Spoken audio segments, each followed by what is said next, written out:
محترم ناظرین، خلاصہ قرآن کی 11ویں نشست میں آپ حضرات کا استقبال ہے۔ السلام علیکم ورحمۃ اللہ وبرکاتہ۔ آج خلاصہ قرآن کی اس نشست میں سورہ نساء سورہ نمبر 4 کی آیت نمبر 24 سے 87 تک کا خلاصہ پیش خدمت ہے۔ امید ہے کہ بغور سماعت فرمائیں گے۔ ناظرین کرام، اللہ رب العالمین ارشاد فرماتا ہے، اعوذ باللہ من الشیطان الرجیم، بسم اللہ الرحمن الرحیم، والمحصنات من النساء إلا ما ملكت أيمانكم كتاب الله عليكم وأحل لكم ما وراء ذلكم أن تبتغوا بأموالكم محصنين غير مصافحين فما استمتعتم به منهن فآتوهن أجورهن فريضة ولا جناح عليكم فيما تراضيتم به من بعد الفريضة إن الله كان عليما حكيما۔ ناظرین کرام، اس سے پہلے تذکرہ ہوا تھا کہ کن کن عورتوں سے نکاح کرنا جائز نہیں ہے۔ یہاں بھی تذکرہ ہو رہا ہے کہ ان عورتوں سے نکاح کرنا جائز نہیں ہے جس کی پہلے سے شادی ہو چکی ہے۔ یہ بتانا مقصود ہے کہ جو شادی شدہ ہیں ان عورتوں سے نکاح کرنا جائز نہیں ہے۔ اسلام کے اندر، عربی زبان کے اندر احسان کا معنی 4 ہوتا ہے، الف ہا صاد الف نون۔ احسان کا معنی، احسان کے 4 معنی آتے ہیں۔ کون سا معنی ہے؟ شادی، آزادی، پاک دامنی، اور چوتھا معنی ہے اسلام۔ شادی شدہ عورتیں، پاک دامن عورتیں، آزاد عورتیں، شادی شدہ عورتیں۔ اس آیت کے اندر شادی شدہ عورتیں مراد ہیں۔ ان عورتوں سے بھی نکاح نہیں کیا جا سکتا۔ اب آگے تذکرہ ہو رہا ہے، وَأُحِلَّ لَكُم مَّا وَرَاءَ ذَلِكُمْ أَن تَبْتَغُوا بِأَمْوَالِكُمْ مُحْصِنِينَ غَيْرَ مُصَافِحِينَ۔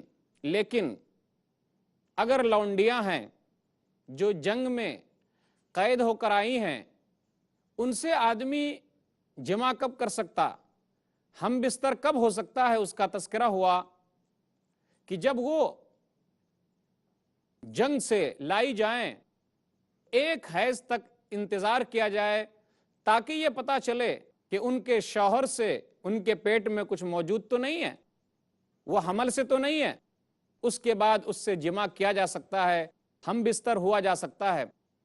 کچھ صحابہ کرام رضوان اللہ علیہم اجمعین کو یہ بات اچھی نہیں لگی کہ جنگ میں لونڈیاں ہاتھ آئیں اور ہم ان سے جمع کرنے لگیں۔ کہا، اللہ کے رسول صلی اللہ علیہ وسلم سے شکایت کی تو آپ صلی اللہ علیہ وسلم نے کہا کہ ایک حیض تک انتظار کرو، پھر اس کے بعد تم ان عورتوں سے جمع کر سکتے ہو، کیونکہ وہ لونڈیاں ہیں۔ آگے تذکرہ ہو رہا ہے کہ جب عورتوں سے نکاح کرنے کا ارادہ ہے، ان تبتغوا باموالکم محصنین غیر مصافحین فما استمتعتم به منہن فآتوہن اجورہن فریضہ۔ ان تبتغوا، ایجاب و قبول ہو جائے کن عورتوں سے؟ جو آزاد ہیں۔ اس کے بعد وہ عورتیں حلال ہیں، یعنی جس سے نکاح کیا جا سکتا ہے۔ یہ تو تذکرہ ہو رہا تھا کہ کن عورتوں سے نکاح نہیں، لیکن اب تذکرہ ہو رہا ہے کہ جو عورتیں حلال ہیں اس سے تم کیسے نکاح کر سکتے ہو۔ ایجاب و قبول ہونا چاہیے، مہر دیا جائے، شادی کی جائے، صرف شہوت کے لیے نہ ہو کہ وقتی طور پر آدمی لطف اندوز ہو پھر اسے چھوڑ دے۔ فَمَا اسْتَمْتَعْتُمْ بِهِ مِنْهُنَّ فَآتُوهُنَّ أُجُورَهُنَّ فَرِيضَةً۔ جب تم اس سے ملو، جمع کرو، تو تم اسے مہر میں دے دو۔ کچھ لوگوں نے استمتاع کا معنی یہ لیا ہے کہ ہم وقتی طور پر عورتوں سے لذت حاصل کر سکتے پھر اس کے بعد چھوڑ دیں۔ اس سے یہ پتا چلا کہ جو لوگ متع کے قائل ہیں وہ بھی غلط۔ اس سے یہ بھی پتا چلا کہ جو لوگ کس کے قائل ہیں، حلالہ کے، وہ بھی غلط، کیونکہ ضروری ہے، استمتاع ہونا چاہیے، جس کے اندر نکاح کے اندر یہ بات آنی چاہیے کہ عورت کو اپنے پاس رکھا جائے، انہیں مہر دیا جائے، ایجاب و قبول ہو، اور چوری چھپے نہ ہو بلکہ لوگوں کے سامنے ہو، گواہوں کی موجودگی میں ہو۔ آگے تذکرہ ہو رہا ہے، یہ بتایا جا رہا ہے کہ اگر آزاد عورتیں تمہیں نہ ملے، ان لونڈیوں ہی سے شادی کرنی ہے تو کیا کرنا چاہیے؟ فَانْكِحُوهُنَّ بِإِذْنِ أَهْلِهِنَّ وَآتُوهُنَّ أُجُورَهُنَّ بِالْمَعْرُوفِ مُحْصَنَاتٍ غَيْرَ مُسَافِحَاتٍ وَلَا مُتَّخِذَاتِ أَخْدَانٍ۔ تو کیا کرو؟ اجازت لے لو جن کے پاس وہ لونڈی موجود ہے، پھر اسے مہر بھی دو، مہر بھی دینے کا، مہر بھی ادا کرو، یوں ہی نکاح نہ کرو، اجازت لے کے کرو، جن کے پاس وہ موجود ہیں ان سے اجازت لے لو پھر نکاح کرو۔ ناظرین کرام، اسلام نے غلام اور لونڈی کے مسئلے کو ختم کرنے کے لیے یہ طریقہ اپنایا کہ اس کو آزاد کیا جائے، لونڈیوں کو آزاد کیا جائے، غلاموں کو آزاد کیا جائے۔ ایک حدیث کے اندر اللہ کے رسول صلی اللہ علیہ وسلم نے ارشاد فرمایا، ثلاثۃ یؤتون اجرہم مرتین۔ ابو موسیٰ اشعری اس کے راوی ہیں کہ 3 آدمی ایسے ہیں جنہیں ڈبل اجر ملے گا۔ اس میں سے ایک وہ آدمی ہوگا وَرَجُلٌ عِنْدَهُ أَمَةٌ، ایک وہ آدمی ہے جس کے پاس لونڈی ہے، کیا کرے وہ؟ فَغَذَاءَهَا فَأَحْسَنَ غِذَاءَهَا، اسے کھلائے اور اچھا کھلائے، ثُمَّ أَدَّبَهَا فَأَحْسَنَ أَدَبَهَا، اس کی تربیت کرے اور اچھی تربیت کرے، ثُمَّ أَتَقَهَا وَتَزَوَّجَهَا كَانَ لَهُ أَجْرَانِ، پھر اسے آزاد کرے اور اس سے شادی کر لے تو اس کو دوہرا اجر ملے گا، ڈبل اجر ملے گا۔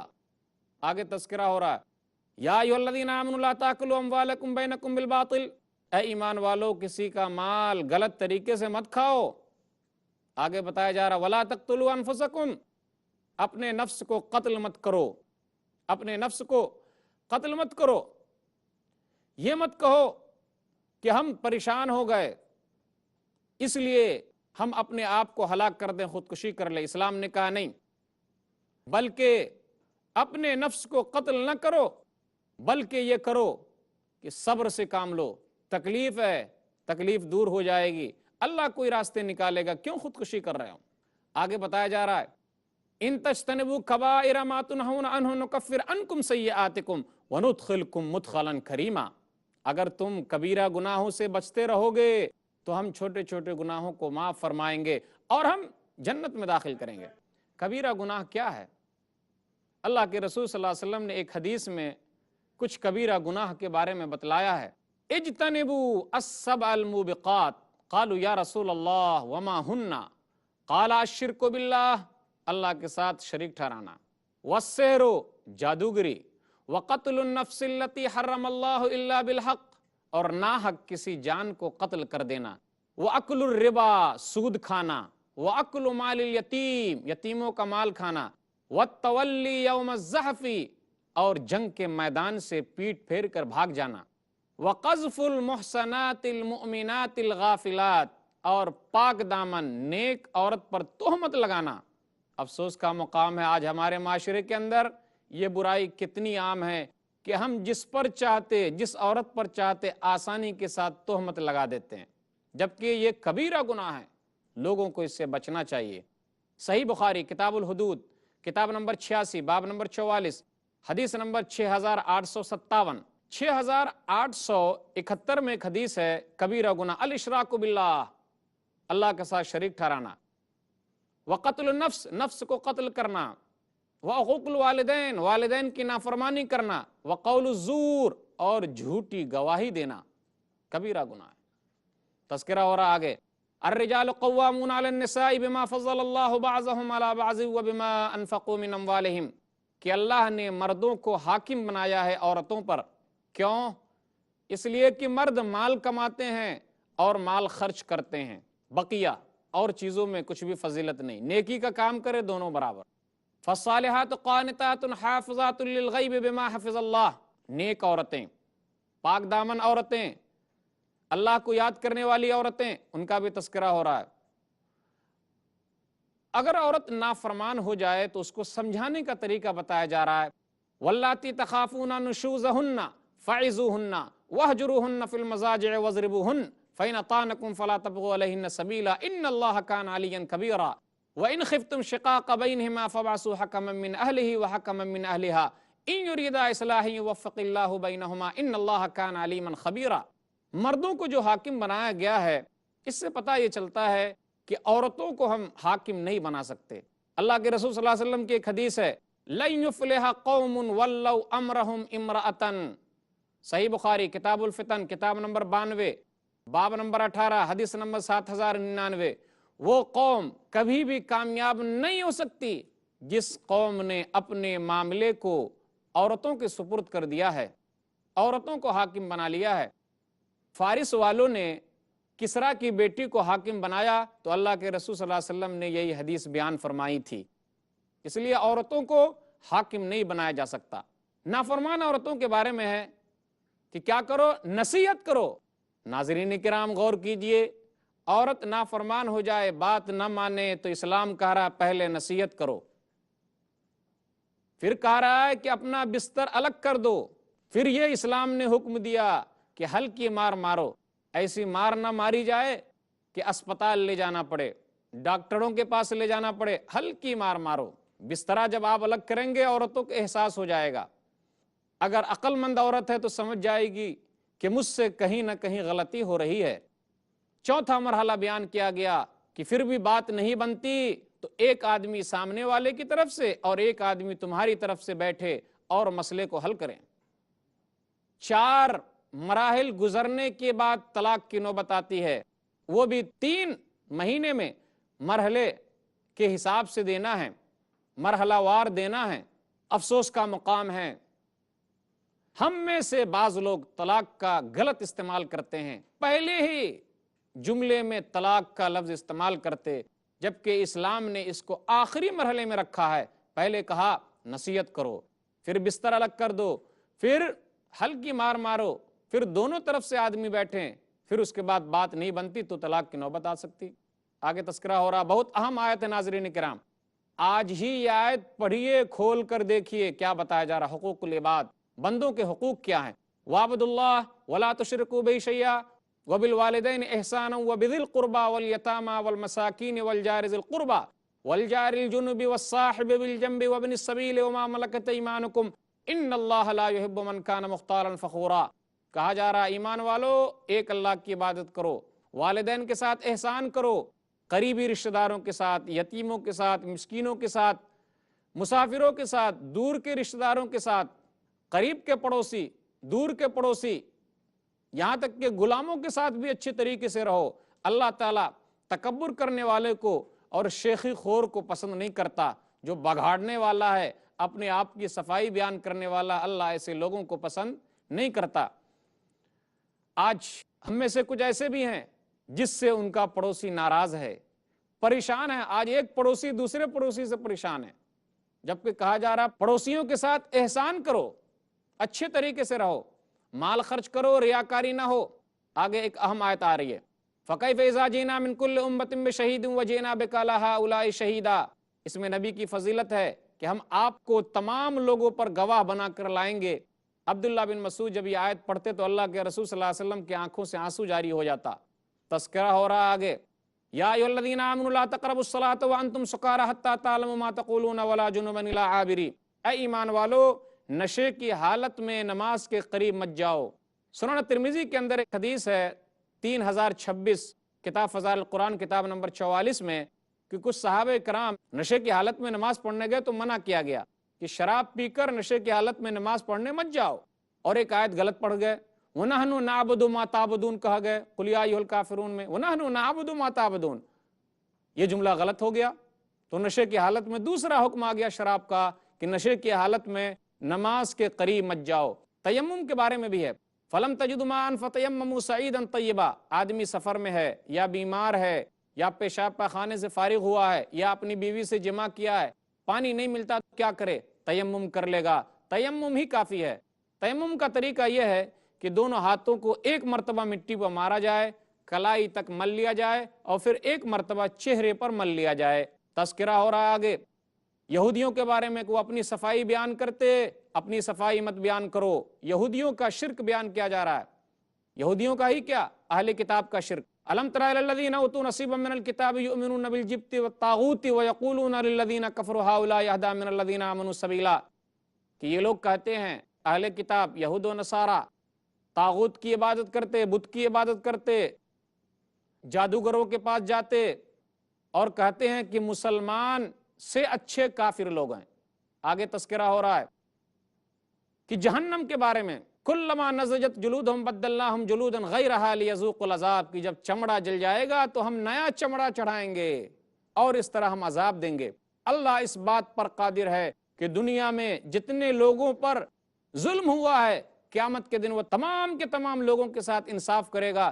جس نے جتنی مرتبہ ظلم کیا ہے اس کا بدلہ اتنی مرتبہ اللہ دے گا، اسے مارے گا اور زندہ کرے گا، نیا چمڑا چڑھا چڑھا کر اس کو عذاب دے گا۔ مومنوں کو کہا جا رہا ہے، اے ایمان والو، امانت داری کا خیال رکھو۔ یا ایھا الذین آمنوا اطیعوا اللہ واطیعوا الرسول واولی الامر منکم فإن تنازعتم فی شیء فردوہ الی اللہ والرسول ان کنتم تؤمنون باللہ والیوم الآخر۔ اے ایمان والو، اللہ کی اطاعت کرو اور اس کے رسول کی اطاعت کرو، اور جو تمہارے بڑے ہیں، اہل الرائے ہیں، رائے رکھنے والے ہیں، ان کی اطاعت کرو، لیکن جب جھگڑا ہو جائے تو اللہ اور اس کے رسول کی طرف پلٹو، اللہ اور اس کے رسول کی طرف جاؤ، قرآن کی طرف جاؤ، حدیث کی طرف جاؤ۔ منافقوں کا شرک بیان کیا جا رہا ہے۔ یہ منافقوں کو جب کہا جاتا آؤ تو کیا کہتے؟ یریدون ان یتحاکموا الی الطاغوت، کہ وہاں جاتے فیصلے دوسروں کے پاس لے جاتے، وہاں سے فیصلہ کرواتے۔ پھر آگے تذکرہ، فلا وربک لا یؤمنون حتی یحکموک فیما شجر بینہم۔ مومنوں کو کہا جا رہا ہے کہ قسم ہے، یہاں اللہ نے قسم کھائی اپنی، قسم ہے آپ کے رب کی، جب تک کہ یہ لوگ آپ کو اپنے ہر معاملے میں اختلاف والے صورت میں فیصلہ کرنے والا نہ مان لے، وہ مومن نہیں ہو سکتے۔ آگے بیان کیا جا رہا ہے کیا چیز کا، کون نیک لوگ ہوں گے؟ وَمَن یُطِعِ اللَّهَ وَالرَّسُولَ فَأُولَٰئِکَ مَعَ الَّذِینَ أَنْعَمَ اللَّهُ عَلَیْہم مِنَ النَّبِیِّینَ وَالصِّدِّیقِینَ وَالشُّہَدَاءِ وَالصَّالِحِینَ وَحَسُنَ أُولَٰئِکَ رَفِیقًا۔ جن لوگوں نے اللہ کی اطاعت کی، رسول کی اطاعت کی، وہ نیک لوگوں کے ساتھ ہوں گے، نبیوں کے ساتھ ہوں گے، شہداء کے ساتھ ہوں گے، صالحین کے ساتھ ہوں گے۔ بہترین رفاقت ہے۔ پھر کہا جا رہا ہے کہ کب طاقت تلوار اٹھانے کی ضرورت پڑتی ہے، کب؟ وَمَا لَكُمْ لَا تُقَاتِلُونَ فِي سَبِيلِ اللَّهِ وَالْمُسْتَضْعَفِينَ مِنَ الرِّجَالِ وَالنِّسَاءِ وَالْوِلْدَانِ الَّذِينَ يَقُولُونَ رَبَّنَا أَخْرِجْنَا مِنْ هَٰذِهِ الْقَرْيَةِ الظَّالِمِ أَهْلُهَا وَاجْعَل لَّنَا مِن لَّدُنكَ وَلِيًّا وَاجْعَل لَّنَا مِن لَّدُنكَ نَصِيرًا۔ اے ایمان والو، کیا ہو گیا تمہیں؟ کیوں نہیں کمزور مردوں، عورتوں اور بچوں کو بچانے کے لیے جاتے ہو؟ ان لوگوں کا کہنا ہے کہ یہ بستی والے ہم پر ظلم کرتے، جاؤ بچانے کے لیے، مدد کے لیے جاؤ۔ اللہ کے راستے میں جہاد کرو گے فائدہ ہے، جو شیطان کے راستے میں کرتا ہے، شیطان کا مکر و فریب کمزور ہے۔ ایمان والو کہا جا رہا، بھاگ رہے ہو موت کے ڈر سے، اینما تکونوا یدرککم الموت ولو کنتم فی بروج مشیدہ، تم جہاں کہیں بھی ہو، مضبوط قلعے کے اندر موجود ہو، موت تمہیں آ پہنچے گی۔ موت سے کس کو رستگاری ہے؟ آج وہ تو کل ہماری باری ہے۔ پھر کہا جا رہا ہے وَإِذَا حُيِّيتُم بِتَحِيَّةٍ فَحَيُّوا بِأَحْسَنَ مِنْهَا أَوْ رُدُّوهَا، جب تمہیں کوئی سلام کرے تو اس کا جواب اچھے طریقے سے دو یا پھر ویسا ہی لوٹا دو۔ کوئی کہے السلام علیکم تو آدمی کہے وعلیکم السلام، یا پھر کہے وعلیکم السلام ورحمۃ اللہ، یا کہے وعلیکم السلام ورحمۃ اللہ وبرکاتہ، تو 30 نیکی ہو گئی وبرکاتہ کہنے تک۔ اللہ تعالیٰ سے دعا ہے اللہ تعالیٰ ہم لوگوں کے دلوں میں قرآن کی محبت ڈال دے، قرآن کو پڑھنے پھر اس پر عمل کرنے کی توفیق عطا فرمائے، آمین۔ سبحان ربک رب العزت عما یصفون وسلام علی المرسلین والحمد للہ رب العالمین، والسلام علیکم ورحمۃ اللہ وبرکاتہ۔